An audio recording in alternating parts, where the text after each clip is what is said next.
বিজেপিকে হারাতে পারে কে? তৃণমূল কংগ্রেস। তার মানে এসইউসিআই এরও শূন্য, নকশালদেরও শূন্য, সিপিএম এরও শূন্য।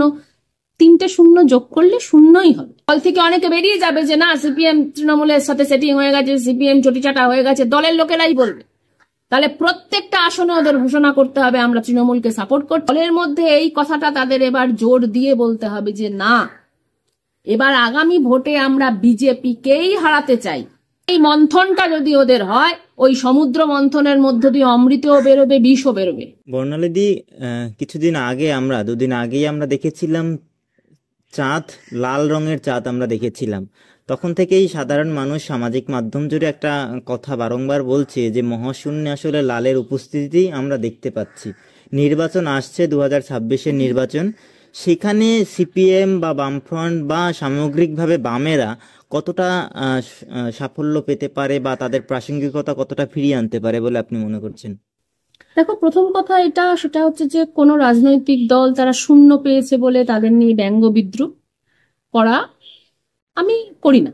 আমি অন্তত সেটা নিয়ে ব্যঙ্গ বিদ্রুপ করার কোনো কারণ দেখি না।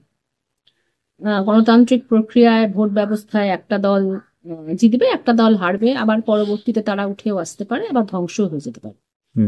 ফলত প্রশ্নটা তারা শূন্য পেয়েছে কিনা, প্রশ্নটা এটা নয়। প্রশ্নটা হচ্ছে যে কোন ভুলের জন্য সিপিআইএম দল, বামফ্রন্ট যে সমস্ত দলগুলো আছে তারা পশ্চিমবঙ্গে সমস্ত আসন হারালো, এবং সেই ভুলটা যদি তারা শোধরাতে না পারে তাহলে তাদের পক্ষে আর ফিরে আসা কেন, আর একটা সিট পাওয়া মুশকিল। তাদের ভুলটা কি ছিল? তাদের ভুলটা এটা ছিল, সেটা হচ্ছে যে আমরা দেখেছিলাম, সেটা হচ্ছে শিলিগুড়িতে অশোক ভট্টাচার্য যে মডেল, সেটা দেখে সিপিএম এর দলের মধ্যে একটা দারুণ আনন্দ হয়েছিল। কি মডেল সেটা? শিলিগুড়ির যে শহর, সেই শহরটাকে দখল হলে, এখন সমস্ত জায়গাতেই আমরা দেখেছি যে তৃণমূল জিতছে, তখন একমাত্র শিলিগুড়ি শহরটা দখল রেখেছিল। তখন অশোক ভট্টাচার্য কিভাবে রেখেছিল না, বিজেপির সঙ্গে তলায় তলায় একটা বোঝাপড়া করে। তার ফলে আমরা দেখেছিলাম সেটা হচ্ছে যে পরে ওই রফারি ফল হতে পারে অথবা কোলাটারাল ড্যামেজ হতে পারে, যে শঙ্কর বাবু সম্ভবত সে বিজেপিতে চলে যায়।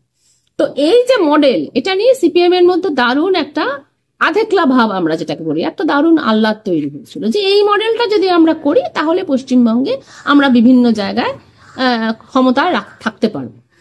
এবং এই অশোক ভট্টাচার্য মডেলকে ফলো করে তারা ভেতরে ভেতরে বিজেপির সঙ্গে রফায় গেল, এবং বাস্তবত তাদের সমস্ত ভোট তারা বিজেপিকে ট্রান্সফার করল।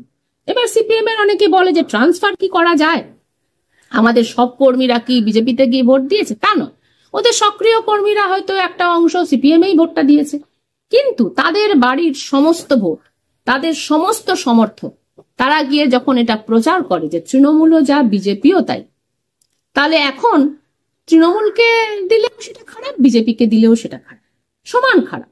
তাহলে এবার হিন্দু অঞ্চলগুলোতে যখন গিয়ে তাদেরকে প্রশ্ন করছে মানুষ যে তাহলে আমরা তো তৃণমূল আমার চোখের সামনে শত্রু, চোখের সামনে শত্রুর তো একটা আলাদা গুরুত্ব থাকে, যে দেখো অমুক তৃণমূল নেতা তো আমার সাথে এরকম করেছে, দেখো আমার তো ওই ক্ষতি হয়েছে, তাহলে একে আমি সরাতে চাই। তখন সিপিএম এর নেতারা কি বলছে? ভাষণে বলছে, লিখছে, ওখানে গিয়ে বলছে, কি বলছে যে না, তৃণমূলকে হারাতে চাইলে হারাতেই পারো, বিজেপিও যা সিপিএম তৃণমূলও তাই, আমাদের দিলে তো আর তৃণমূল হারবে না। তার মানে বিজেপিকে দিলে খুব একটা ক্ষতি হবে না, তৃণমূলকে দেওয়াও যা, বিজেপিকে দেওয়াও তাই। তার মানে এই যে প্রক্রিয়া ওরা চালালো, তাদের সমস্ত ভোট ট্রান্সফার হয়ে গেল বিজেপি, এবং তার প্রমাণ 2019, তার প্রমাণ 2021, তার প্রমাণ হচ্ছে 2024। তাহলে এখন এই ভোটগুলো চাইলেই তো আবার তুড়ি মেরে ম্যাজিকের মতো ফিরে আসবে না তার কাছে যদি ফেরাতে হয় তাহলে কিন্তু আমূল দৃষ্টিভঙ্গিতে ওদের একটা পরিবর্তন করতে হবে। তার মানে দলের মধ্যে একটা আমূল যুদ্ধ, আমূল সংগ্রাম তাদের চালাতে হবে।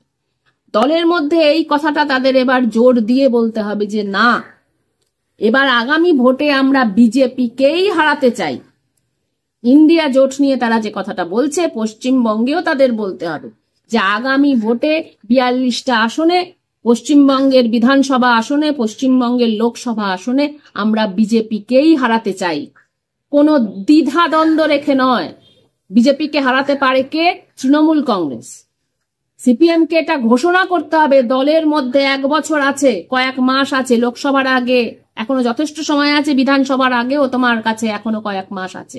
সংগ্রাম শুরু করো। ওই সম্মেলনগুলো, কনফারেন্সগুলো তো শুধু ছবি টাঙিয়ে গান গাওয়ার জন্য নয়, ওই একই কথা বলার জন্য নয়। তোমরা এই সংগ্রামটা, তোমরা নেতৃত্ব চালাও দলের মধ্যে। এই প্রশ্নটা করো যে পশ্চিমবঙ্গে আগামী বিধানসভা ভোটে সিপিএম আর কোনো আসন দেবে না এই 2026-এ। খুব চাপাচাপি হলে আমরা একটা টোকেন আসন দেব, সমস্ত কেন্দ্রে আমরা তৃণমূল কংগ্রেসকে সাপোর্ট করব।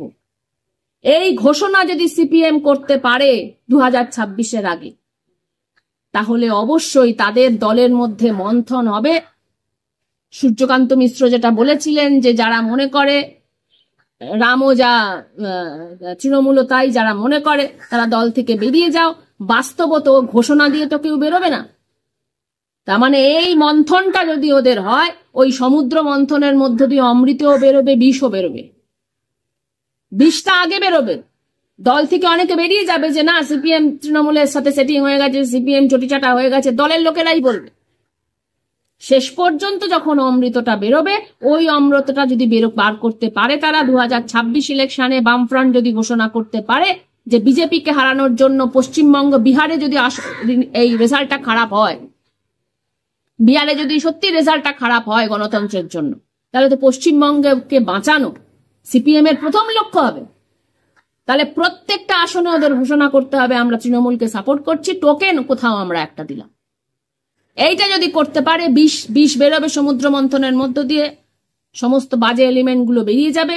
আগামী দিনে সিপিএম শূন্য থেকে আবার ফেরার সুযোগ পাবে। এছাড়া আর কোনো দ্বিতীয় পথ নেই। রাস্তায় কটা মিছিল করলাম, কটা আমি পুলিশের মার খেলাম, কটা রাস্তায় রাস্তায় জনসভা করলাম, কত চেঁচালাম, এ দিয়ে কিচ্ছু হবে না। কত আরজিকর মুভমেন্টের রাস্তায় পেছনে দাঁড়িয়ে আমি সভা সমিতি করলাম, এ দিয়ে কিচ্ছু হবে না। করতে হবে ওই ভোটে তৃণমূলকে ফুল ফ্লেজেড সাপোর্ট করতে। মানে তৃণমূল কংগ্রেসের সঙ্গে জোট বলছে একেবারে, মানে আসন না নিয়ে জোট। যদি তৃণমূল রাজি না হয়, সিপিএম কে বলতে হবে রাজি হলে ভালো, রাজি না হলে আমার সঙ্গে যদি সমঝোতা হয় ভালো, তাহলে আমি 3-4টে সিট চাইবো। আর যদি সমঝোতা না হয়, আমি খোলাখুলি এর আগে আমি যেটা করেছি সেটা আমি ভুল করেছি, আমি তৃণমূল কংগ্রেসকে একতরফা ভাবে সাপোর্ট করব। কোথাও একটা টোকেন্স আমি ক্যান্ডিডেট দিতে হবে। কোন রাজনৈতিক দল কি এটা করতে পারে? যখন যে সেই তৃণমূল কংগ্রেসই সিপিএম কে হারিয়েছিল, সেই তৃণমূল কংগ্রেসকে এখন বামপন্থীরা সমর্থন করবে, যখন রাজ্য জুড়ে দুর্নীতির অভিযোগ উঠছে। তুমি যখন প্রশ্ন আমাকে করেছিলে সেটা হচ্ছে যে নীতির কথা বলো, তুমি আমাকে প্রশ্ন করেছিলে যে 0টা সিট সিপিএম কি আবার ফিরতে পারে। আমি বলছি সিপিএম কে যদি সিট বাড়াতে হয়, যদি একটা সিটও পেতে হয়, যদি 2টো সিটও পেতে হয়, তাহলে এতদিন তারা যে ভুলটা করেছে সেই ভুলের প্রায়শ্চিত্ত তাদের করতে হবে, না হলে তারা কোনোদিন 0 থেকে ফিরতে পারবে। সেক্ষেত্রে সিপিআই এমএল যারা রয়েছে, নকশালরা যারা রয়েছে, এই সিউসিআই এর মতো যারা বামপন্থী দল রয়েছে, তাহলে বামফ্রন্টের বাইরেও যে সমস্ত বামপন্থী দলগুলি রয়েছে, সবাই মিলে জোট করলে তাহলে কি কোনো ভালো ফল আগামী নির্বাচনে দেখা যেতে পারে? এরশাদ একটা কথা একসময় বলেছিল, এরশাদ, সেটা হচ্ছে যে একটা জোটকে কেন্দ্র করে, আমার এখনো মনে আছে ছোটবেলা, যে 4টে শূন্য মেশালে যোগ করলে কি হয়? 0। 10টা শূন্য যোগ করলে কি হয়? 0ই হয়। এটা ঠাট্টা করে আমি বলছি না কিন্তু। তার মানে এসইউসিআই এরও 0, নকশালদেরও 0, সিপিএম এরও 0, 3টে শূন্য যোগ করলে 0ই হবে। যদি ভোটে আমাকে আসন পেতে হয়, তাহলে এই শূন্যগুলোর যে কারণ, সেই কারণটা আমাকে পর্যালোচনা করতে হবে। কি কারণ? এই যে নিরপেক্ষ থাকার যে ভান, সেটা নকশাল বলো, সেটা এসইউসিআই বলো, আমি সিপিএম বলছি না, ওরা তো নিরপেক্ষ ছিল না, ওরা ওদের সমস্ত ভোট বিজেপিতে ট্রান্সফার করে দিচ্ছে, ওরা নিরপেক্ষ ছিল না। কিন্তু বাইরে যে সমস্ত বামপন্থী দলগুলো তথাকথিত নিরপেক্ষ থাকতে চায়, তাদের যদি ভোটে ইন্টারেস্ট না থাকে ঠিক আছে, আমি সেই নিয়ে আলাপ আলোচনা এখন করব না। কিন্তু যদি ভোটে ইন্টারেস্ট, তারা যদি এটা মনে করে যে ঠিক আছে আমার তো ভোটে ইন্টারেস্ট নেই, আমি এতদিন একা একা লড়তাম, এখন একটু বড় দল সিপিএম এর সঙ্গে একটু জনসভায় যাওয়ার সুযোগ পাবো, ব্রিগেডে আমার 2টো নেতা ভাষণ দিতে পারবে, আমরা জায়গায় জায়গায় এতদিন 200টা করে ভোট পেতাম, 400টা করে ভোট পেতাম, খুব বেশি হলে 1500 ভোট পেতাম, এখন সিপিএম এর সঙ্গে জোট করার ফলে হয়তো 8000 ভোট পাবো, 7000 ভোট পাবো, এতে আমাদের একটু মান ইজ্জত বাড়বে। শুধুমাত্র যদি এটা কারোর ইন্টারেস্ট হয়, তাহলে তারা শুধু জোট করতে পারে, এর থেকে বেশি কিছু নয়। কিন্তু যদি জিততে হয়, এমনকি জামানত বাজেয়াপ্তটা যদি আটকাতে হয়, এটা যদি করতে হয়, তাহলে কিন্তু রাজনৈতিকভাবে যে ভ্রান্তি তাদের হয়েছে সেটা থেকে ঘুরে দাঁড়াতে হবে। ঘুরে দাঁড়ানোর কোনো মাঝপথ নেই, একেবারে আদ্যপান্ত ঘুরে দাঁড়াতে হবে। এটা ঘোষণা করতে হবে যে 26 সালে আমরা কোনো ক্যান্ডিডেট দেব না, আমরা তৃণমূলকে সাপোর্ট করব, টোকেন একটা জায়গায়।